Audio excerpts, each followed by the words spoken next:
Okay, so you've decided to sell your home here in San Francisco, and all of a sudden now you're looking at a long list of repairs. A new kitchen, maybe those windows. Oh, let's tear up the backyard and do all these projects that we were thinking about. Hold on. Before you start writing these checks, I'm gonna tell you exactly what not to fix and why doing too much can actually hurt your bottom line. Some of these might surprise you, but I'm telling you, you can easily save yourself a lot of money up front and some money in the end. So let's dive in.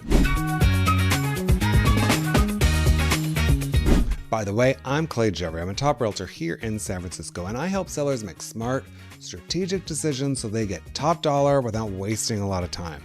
If you're thinking about selling or just want to get a handle on what really matters when preparing your home for a future sale, it could be years off, my info's in the description and I would love to connect with you. You know, I've worked with buyers all over the city. We've done classic Victorians to modern condos, and one of the biggest advantages my clients get is that I help them avoid these common pitfalls where they're spending money but not boosting their value. I've had sellers who were ready to spend $50,000 in renovations and it wouldn't have made a dent in their final price. And it could have even deterred some buyers. That's what I want to help you avoid today. So what shouldn't you fix? Okay, we're gonna go through the big ones here. Now, I know this one is kind of controversial because we say, you know, kitchen's the heart of the home, and kitchens and bathrooms, they're supposed to be the big money makers, right? Well, not in the way most people think. San Francisco buyers are very particular. They might love a modern kitchen, but only if it matches their vision. I've seen sellers put a brand new quartz countertop or matte black fixtures only to hear buyers say, we're probably gonna have to redo it. And then they discount their price. In their minds, they're already calculating the demo cost that you just spent with getting rid of your old kitchen. Instead, focus on a light refresh. Paint the cabinets, replace some dated knobs and pulls, install modern lights.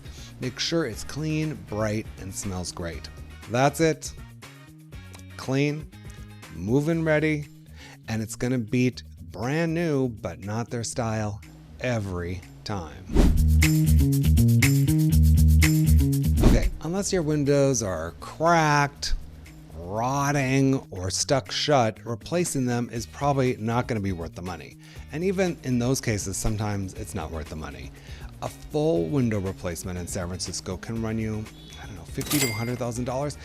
You know, and in older homes, that's not what buyers are going to want anyway.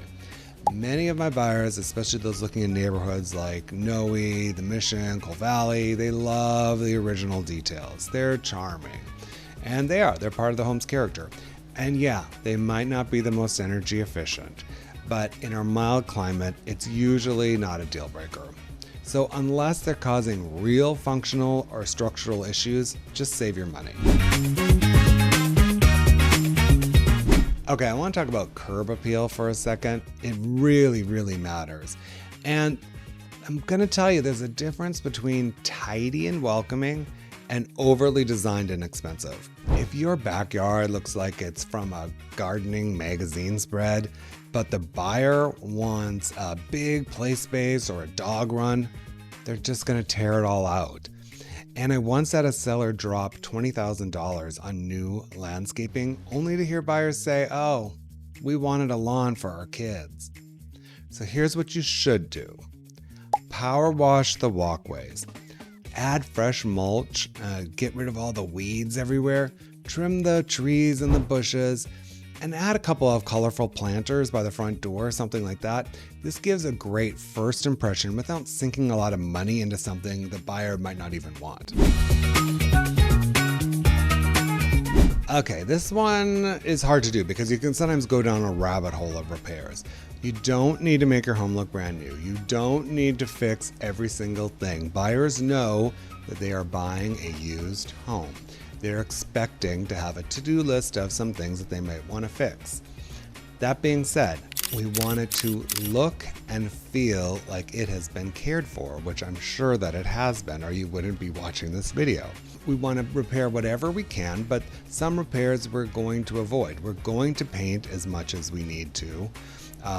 You may not have to paint the ceilings, for example, so there's some things you don't have to do. And then we're going to stage the home to make sure we show how it lives and cover up any flaws. I had a client who was really panicked about this crack above the door frame. Really panicked. We left it alone. The house got over 8 offers. That's because the overall presentation was fresh and easy, and nobody really cared. They all probably saw the crack. They all read about the crack in the inspection report. They didn't care. Here's the truth bomb. Not every fix is necessary before you list. There's some things like if we know there's a sewer issues coming up, maybe the roof, because it can be difficult to get insurance sometimes. Doing pest inspections, yes, all that stuff is worth considering. But fixing every squeaky door hinge and replacing all the outlets, probably not. One seller I worked with, they started upgrading the electrical panel because their handyman said something to them. Spoiler alert, it didn't change anything. The buyers didn't even ask about it. No one cares. Your best bet, get a pre-listing walkthrough with your realtor, like me, and let us help you prioritize. We know what buyers are flagging during inspections and what they're overlooking completely. I hope this helped take some of the stress and mystery out of prepping your home.